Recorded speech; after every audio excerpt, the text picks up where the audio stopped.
95% लोगों को ये तक नहीं पता कि हम अगले 20 सालों बाद एक इकोलॉजिकल डिज़ास्टर फेस करने वाले हैं, एक ऐसी प्रॉब्लम जो अगर हम लोगों ने अभी उसका सॉल्यूशन शुरू नहीं किया तो हम लोग बहुत बड़ी दुविधा में, बहुत बड़ी प्रॉब्लम में फंस जाएंगे और उस वक्त उस चीज़ का सॉल्यूशन बहुत बहुत बहुत टफ हो जाएगा।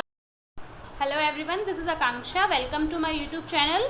सो ऑन अ सीरियस नोट, मैं आप सब लोगों को ये बताना चाहती हूँ कि 2045 तक, 2045 तक हम लोग अभी जो फूड प्रोड्यूस कर रहे हैं एक ग्लोबल रेशियो में, पूरे वर्ल्ड वाइड में जो फूड प्रोड्यूस हो रहा है वो 20 ईयर्स बाद 40% कम प्रोड्यूस होगा, जबकि 20 ईयर्स बाद हमारी जो पॉपुलेशन है वो 9 बिलियन से ज़्यादा हो जाएगी। मतलब पॉपुलेशन 2 या 3 बिलियन बढ़ जाएगी, लेकिन फूड प्रोडक्शन 40% कम हो जाएगा। अब आप आइडिया लगा सकते हैं कि हम कितनी बड़ी प्रॉब्लम में आने वाले हैं, और उस प्रॉब्लम की शुरुआत हो चुकी है। हम एक इकोलॉजिकल डिज़ास्टर का सामना करने वाले हैं, और सबसे बड़ी बात यह है, कोई एजुकेटेड हो या अनएजुकेटेड हो, 95% ऑफ द टोटल पॉपुलेशन को, of the total world population, globally जो पॉपुलेशन है उसमें 95% लोगों को ये नहीं पता कि हम एक इकोलॉजिकल डिज़ास्टर फेस करने वाले हैं। सो आज हम बात करने वाले हैं एनवायरमेंटल एक्टिविटीज़ के बारे में। हमारी बात किसी ऑटोमोबाइल कंपनी, किसी ऑयल कंपनी या फिर किसी फर्टिलाइज़र कंपनी के साथ लड़ाई नहीं होगी। हम किसी पॉलिटिकल कंपनी, किसी पॉलिटिकल पार्टी को या किसी गवर्नमेंट को, किसी भी चीज़ को हम दोषी नहीं ठहरा रहे हैं। इस सब के दोषी हम सब हैं। प्रॉब्लम किसने ज़्यादा क्रिएट की, किसने कम क्रिएट की, किसकी वजह से ज़्यादा प्रॉब्लम हुई, किसकी वजह से नहीं हुई, ये सब हमारे पास डिस्कस करने का टाइम बिल्कुल भी नहीं है। अभी हमें सिर्फ हमारी पूरी एनर्जी सॉल्यूशन पे डालनी होगी। अगर हमें आने वाले 20 साल एक अच्छी लाइफ जीनी है तो, और हमारे आने वाली जनरेशन्स के लिए हमारी सॉइल जो हमें विरासत में मिली है उसको बचाना है, तो सबसे पहली बात, ये आने वाली जनरेशन की प्रॉब्लम नहीं है। 20 ईयर्स बाद हम ये प्रॉब्लम फेस करने वाले हैं। तो देखो, 20 ईयर्स तक तो मैं भी ज़िंदा रहने वाली हूँ और आप भी ज़िंदा रहने वाले हैं। If you are in your 20s और 30s, तो it's our problem, not next generation problem. And the problem is, now we will discuss the problem.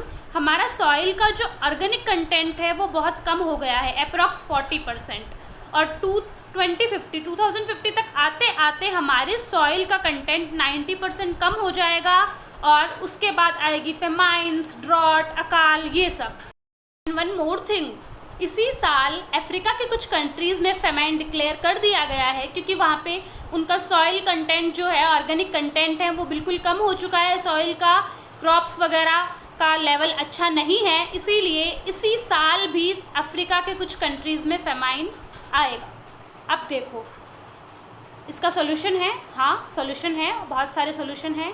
वो सोल्यूशन अगर अभी हम आज से शुरू करते हैं तो शायद 20 ईयर्स तक हमारी सिचुएशन बहुत अच्छी हो जाए, क्योंकि सॉइल को हमारी हेल्प नहीं चाहिए, बस ज़रा सा सपोर्ट चाहिए, वो अपने आप फिर से रिजुविनेट हो जाएगी, फिर से फर्टाइल हो जाएगी। बस हमें करना है तो सिर्फ थोड़ा सा काम, जो मैं आपको पूरी वीडियो में डिस्कस करेंगे हम सारे पॉइंट्स के, हम ऐसा क्या क्या काम कर सकते हैं हमारे पर्सनल लेवल पे, इंडिविजुअल लेवल पे, जिससे हम इस इकोलॉजिकल डिज़ास्टर से बच सकें। मेरी वीडियो बनाने का पॉइंट ये है कि 95% ऑफ द ग्लोबल पॉपुलेशन को ये नहीं पता कि हम ये इकोलॉजिकल डिज़ास्टर फेस करने वाले हैं। तो कम से कम अगर जैसे मेरे गांव में भी कुछ लोग अवेयर होते हैं तो मेरे लिए ये बहुत अच्छी बात होगी। अगर हम सब मिलके इस प्रॉब्लम को फेस करते हैं तो ये प्रॉब्लम बहुत छोटी है, लेकिन अगर सिर्फ कुछ लोग अवेयर रहेंगे, बाकी सब लोग ये सोचेंगे कि भाई मुझे क्यों कर दी है सॉइल से, मैं क्यों सोचूं आगे वाली जनरेशन के बारे में, तो सबसे बड़ी बात, जनरेशन हमारी भी इफेक्ट होगी। और दूसरी बात, अगर ऐसा चलेगा तो बहुत बहुत बहुत प्रॉब्लम्स हमें फेस करनी पड़ेगी। पहले हमने डिस्कस कर लिया कि 40% जो फूड प्रोडक्शन है वो बिल्कुल कम हो जाएगा, 40% सॉइल डिग्रेड हो चुकी है, 90% हो जाएगी 20 to 25 ईयर्स के बाद। अब इस सब चीज़ को ठीक करने की क्या चीज़ें हैं, सबसे इसके हम 5 पॉइंट्स डिस्कस करेंगे। First point is organic content builds healthy soil. मतलब अगर हमें हेल्दी सॉइल चाहिए तो उसमें ऑर्गेनिक कंटेंट ज़्यादा होना चाहिए। अब आप लोग सोचोगे कि हम लोग तो भाई एग्रीकल्चर जब करते हैं, फार्मिंग जब करते हैं, तो उसमें सॉइल में हम लोग फर्टिलाइज़र्स ऐड कर लेते हैं, और फर्टिलाइज़र्स ऐड करने के बाद ट्रैक्टर है ना हमारा उसको मिक्स करने के लिए, उसमें बस हो गया काम। नहीं, this is not like that, इतना ईजी नहीं है। इसमें क्या होता है, हमें बाहर से कुछ नहीं करना होता है, कोई ज़्यादा मेहनत नहीं है। सॉइल को इसी के नेचुरल प्रोडक्ट्स चाहिए होते हैं जो सॉइल ने खुद ने ग्रो किए हैं, लेकिन उनका जो बाई प्रोडक्ट निकलता है या वेस्ट होता है वो फिर से सॉइल में जब वापस जाता है, तो सॉइल में जो भी टॉप सॉइल में अर्थवॉर्म्स, इंसेक्ट्स, वॉर्म्स ये सब प्रेजेंट होते हैं, वो उन सब चीज़ों को डिकम्पोज करके सॉइल में फिर से भेज देते हैं। लाइक अगर हमें नेचुरली सॉइल को ऑर्गेनिक करना है, ऑर्गेनिक कंटेंट से भरना है, नेचुरली हो सकता है वो, वैसे हो भी नहीं सकता। Soil needs leaves, soil needs animals waste. मतलब अगर हमें सॉइल का ऑर्गेनिक कंटेंट बढ़ाना है तो हमें ये पता करना है सबसे पहले कि एक स्पेसिफिक अमाउंट ऑफ एरिया में कितने ट्रीज़ होने चाहिए और कितने एनिमल्स होने चाहिए। लाइक अगर आप देखोगे कि कोई ऐसा एरिया है जहाँ पे अच्छा खासा ट्रीज़ का नंबर है, और लाइक 1 हेक्टेयर एरिया है, 1 हेक्टेयर एरिया में अगर 5 एनिमल्स भी हैं और एक डेफिनेट नंबर ऑफ ट्रीज़ हैं, तो वहाँ की सॉइल ऑर्गेनिकली उनका जो कंटेंट होगा वो रिच होगा। क्यों? क्योंकि सॉइल को एनिमल वेस्ट चाहिए होता है फर्टिलाइज रहने के लिए, ऑर्गेनिकली रिच रहने के लिए, न्यूट्रिएंट रिच रहने के लिए, और चाहिए होती है लीव्स।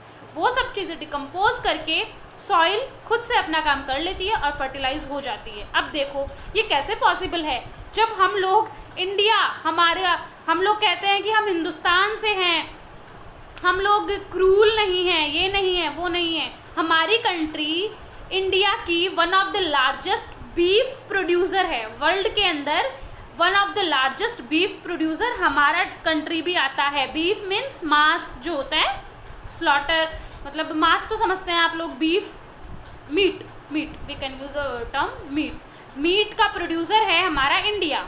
तो सबसे पहले आप ये देखो कि हम जो एनिमल्स को बाहर भेज रहे हैं इंडिया से, या फिर उनका जो बीफ भेज रहे हैं, तो वो हम एनिमल्स नहीं भेज रहे हैं, वो हम हमारी टॉप सॉइल भेज रहे हैं। क्यों? क्योंकि एनिमल वेस्ट से ही हमारी सॉइल फर्टाइल रह सकती है। जैसे कोई एग्रीकल्चरल लैंड है, तो अगर उस लैंड के अंदर डेफिनेट नंबर ऑफ एनिमल होने चाहिए, डेफिनेट नंबर ऑफ ट्रीज़ होनी चाहिए। अगर वो दोनों डेफिनेट नंबर से हैं तो वहाँ की सॉइल कंपैरेटिवली दूसरी सॉइल से बहुत बहुत बहुत ज़्यादा फर्टाइल होगी, बहुत ज़्यादा एनरिच्ड होगी।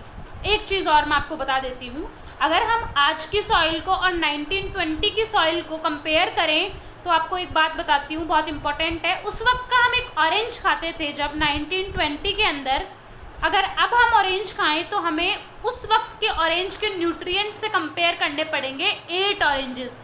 मतलब उस वक्त जो हम एक ऑरेंज खाते थे उसमें इतने न्यूट्रिएंट्स होते थे, जो आज अगर हम 8 ऑरेंजेस खाएंगे तो हमें उतने न्यूट्रिएंट हमारी बॉडी को मिलेंगे। तो आप इसी चीज़ से जानकारी लगा सकते हैं, आइडिया लगा सकते हैं कि कितना सॉइल कंटेंट कम हो गया है, कितने न्यूट्रिएंट्स, माइक्रो न्यूट्रिएंट्स कम हो गए हैं। अगर आप एक अच्छे से एरिया की एकदम हेल्दी सॉइल लेंगे, 1 चम्मच भी लेंगे, तो उसमें एक क्यूबिक, अपन मैथमेटिकली बात करते हैं, मतलब एक क्यूबिक स्क्वायर मीटर भी एक सॉइल का एरिया है, तो उसके अंदर आप देखेंगे more than 10,000 species of organism, और इतनी लाइफ भरी, मतलब soil is full of life. We all are made of soil, you, me, everybody. तो सॉइल में इतनी लाइफ है कि एक क्यूबिक मीटर में भी मोर देन 10,000 स्पीशीज प्रेजेंट होती है। पूरे प्लेनेट में ऐसी कोई जगह नहीं है जहाँ इतनी लाइफ प्रेजेंट हो, इतनी डाइवर्सिटी प्रेजेंट हो, इतनी बायोडाइवर्सिटी प्रेजेंट हो। तो सॉइल का इम्पोर्टेंस आप जान ही चुके हैं, कंटेंट मैंने बता ही दिया है 1920 से कंपेयर करने के लिए। So it's our prime responsibility कि हम लोग जो एनिमल्स को एक्सपोर्ट कर रहे हैं इसमें कमी आए। आई एम नॉट सेइंग कि पूरी तरह से बंद कर दीजिए या फिर आप ये मत कीजिए, वो मत कीजिए, बस सुधार कीजिए प्लीज़।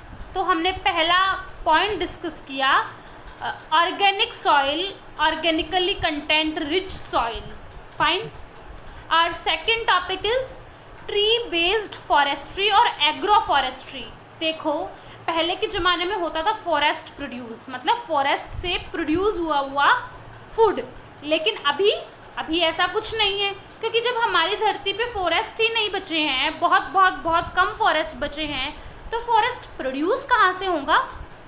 सो अब हम ऐसा तो कर नहीं सकते हैं कि भाई हम प्रॉब्लम से बचने के लिए रेन फॉरेस्ट बनाना शुरू कर देंगे, ऐसा पॉसिबल भी नहीं है।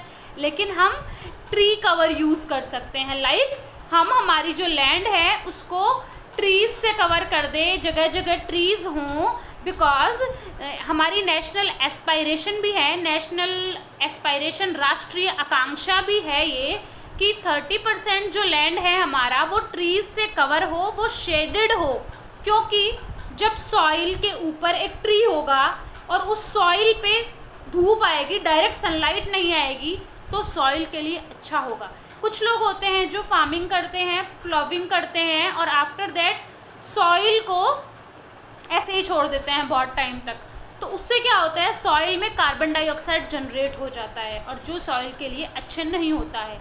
उससे बचने के लिए क्या करें, अगर वहाँ पे बहुत सारे ट्रीज़ होंगे और वो जो सॉइल में कार्बन डाइऑक्साइड जनरेट हुई है उसको एब्जॉर्ब कर लेंगे ट्रीज़, तो क्यों कितना अच्छी चीज़ होगी ना, मतलब वो चीज़ बैलेंस होती रहेगी, ठीक है।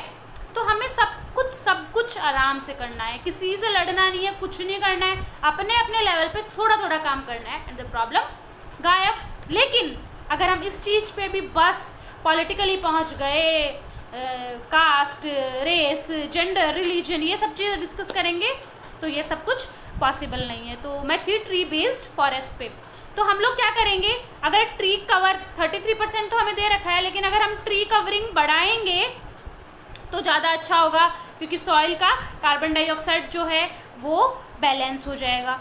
दूसरी बात, जो फ्रूट्स होते हैं वो ट्रीज से आते हैं, तो अगर हम हमारी डाइट के अंदर फ्रूट्स को ज़्यादा इन्वॉल्व करेंगे तो हमारे लिए बहुत अच्छा होगा, हमारी हेल्थ के लिए बहुत अच्छा होगा। क्योंकि आपको पता है कि कोई हॉस्पिटल में होता है तो हम उसके लिए फ्रूट्स लेके जाते हैं, क्योंकि हमारे कहने का मतलब होता है कि तो हॉस्पिटल में है, कम से कम अब तो अच्छा खाओ। क्योंकि यूजुअली आजकल के जो लोग हैं उनको जंक फूड पसंद है, फास्ट फूड पसंद है, और मैं इसमें किसी और को नहीं, मैं खुद ऐसी हूँ, मैं खुद एक I am a big food. अब फार्मर्स ट्री बेस्ड एग्रीकल्चर क्यों करेंगे, कब करेंगे, जब हम उन्हें ल्यूक्रेटिव उनको रिजल्ट्स देंगे, लाइक अगर हम उनसे बाय करेंगे, अगर हम उनको अच्छा पे करेंगे तो ऑब्वियस वो ट्री बेस्ड एग्रीकल्चर पे जाएंगे। यूनाइटेड नेशन की सालों की रिसर्च के बाद उनको रियलाइज़ हुआ है कि tree based agriculture is the simplest solution, main solution which we can apply to protect save our soil. So इसी वजह से मोर देन 1,07,000 अप्रॉक्स फार्मर्स उन्होंने ट्री बेस्ड एग्रीकल्चर शुरू कर दिया है, जो सिर्फ इकोलॉजी के लिए अच्छा नहीं है, उनकी इकोनॉमी के लिए, उनकी इकोनॉमिक फैक्टर्स के लिए भी अच्छा है। वो उससे रिच होंगे, मतलब फार्मर्स रिच होंगे और हमारी जो सॉइल है वो एनरिच होगी। नेक्स्ट पॉइंट है अपना, जो कि हमारा थर्ड पॉइंट है, रिड्यूस मीट कंजप्शन।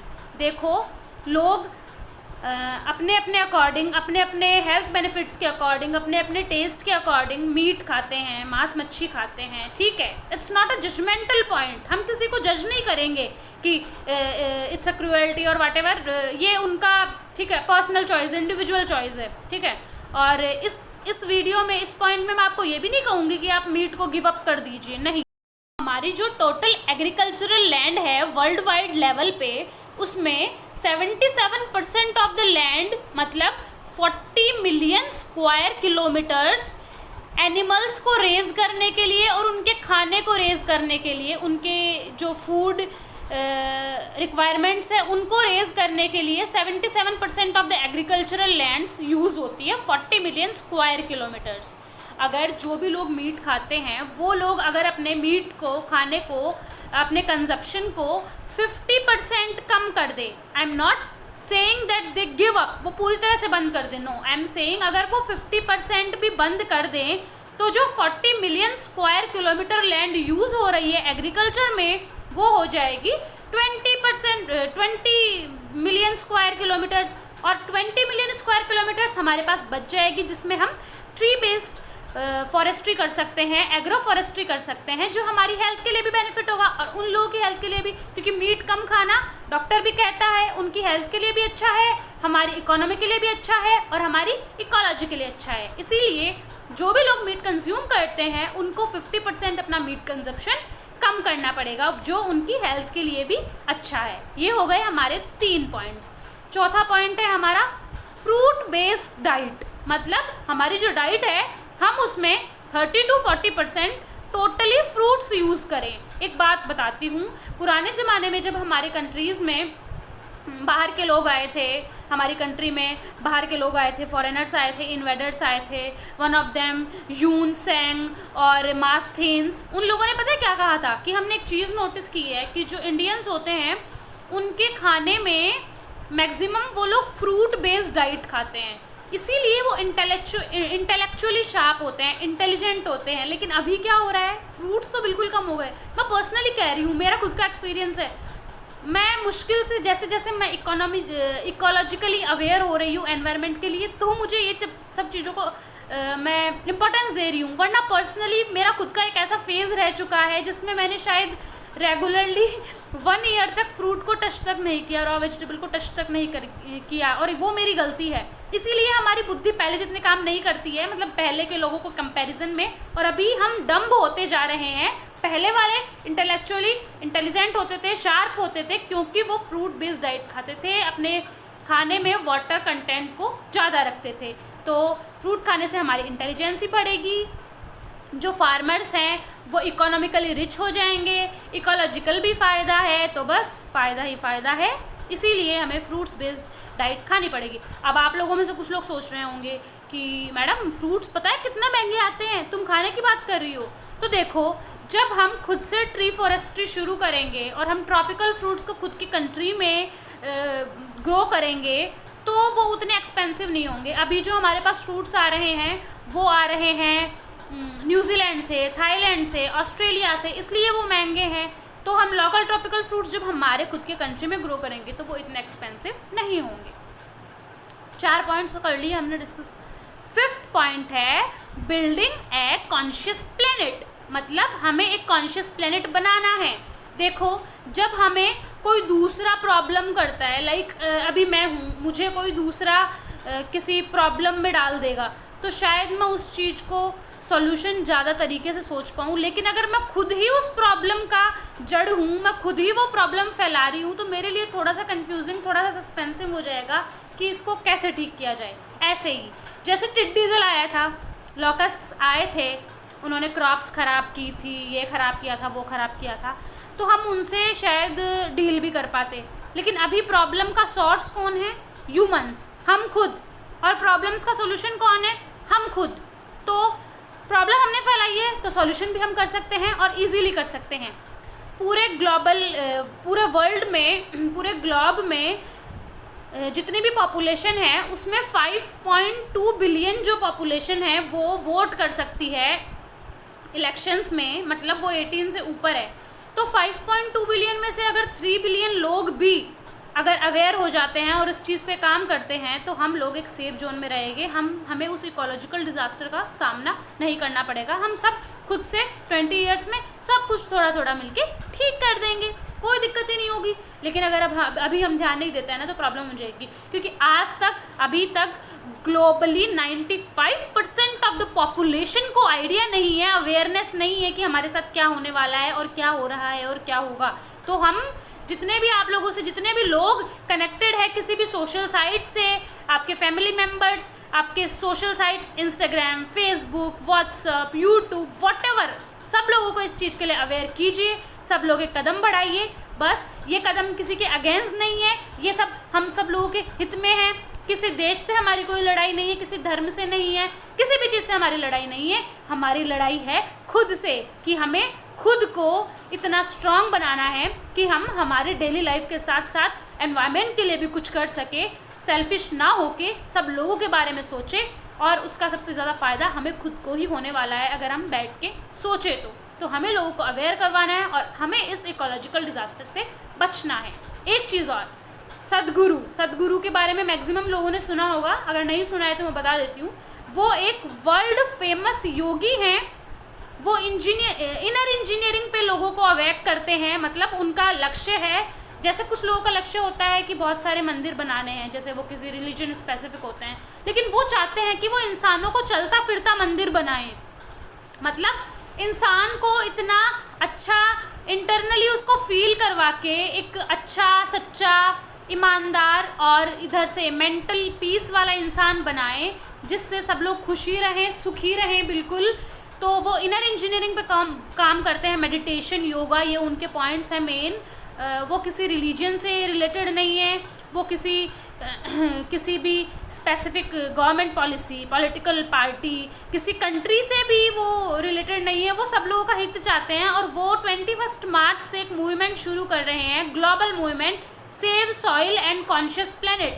वो 65 ईयर्स के हैं, उसके बाद भी वो 21 मार्च से एक बाइक राइड शुरू करेंगे। अकेले बाइक पे ट्रैवल करेंगे 30,000 किलोमीटर्स तक, 26 कंट्रीज़ के अक्रॉस। मतलब लंदन से वो अपना जर्नी शुरू करेंगे, 30,000 किलोमीटर तक वो बाइक से राइड करेंगे अकेले, जबकि वो 65 ईयर्स के हैं।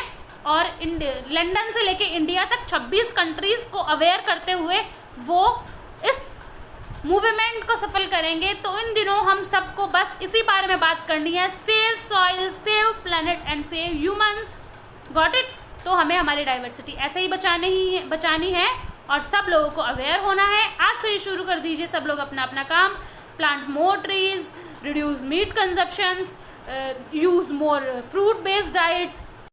सब लोग इस जो मोटिव मैंने बताया है, इस मोटिव को शेयर कीजिए, लोगों को अवेयर कीजिए, वीडियो को शेयर कीजिए। अगर आप लोगों को लगता है कि मैं एक नॉर्मल लोगों की तरह सिर्फ ये कह रही हूँ वीडियो शेयर कीजिए, लाइक कीजिए, कमेंट कीजिए, नहीं, ऐसा नहीं है। अगर आपको लगता है कि मैं मेरे पर्सनल प्रॉफिट के लिए कह रही हूँ, तो बस जो बातें मैंने कही वो आप सुन लीजिए और लोगों को आप खुद से बताइए। वीडियो ना भी शेयर करेंगे तो चलेगा, बस ये चीज़ शेयर होनी चाहिए, चाहे आपकी बातों से हो, चाहे आपके किसी सोशल प्लेटफॉर्म से हो, या फिर वीडियो शेयर करके हो। Okay, thank you so much.